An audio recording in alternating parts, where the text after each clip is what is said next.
Hello babe, welcome back to my channel.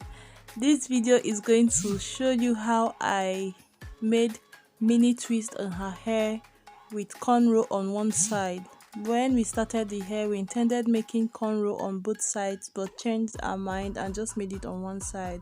So in the course of the video, I am going to slow it down so that you can see the direction I twist very properly, and also the tension I apply to, like, while twisting, to be able to have the hair bouncy. You're going okay.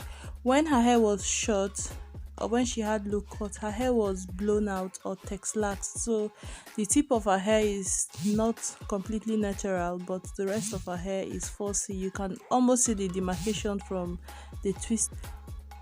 And so if you want to see how I get this cute bouncy juicy mini twist, keep watching. I am braiding her hair damp but not dripping water. You understand, it's wet but not dripping water, and then moisturize. I used shea butter, our local shea butter, to moisturize her hair before twisting. And what else are you going to see? You're going to see how I made the design on the sides. And okay, please don't skip the ads as you watch, just to encourage us. That's the way we can make money from the channel, and I hope it serves you a purpose. Have a blessed, beautiful day or night, and thank you again for stopping by. So let's continue.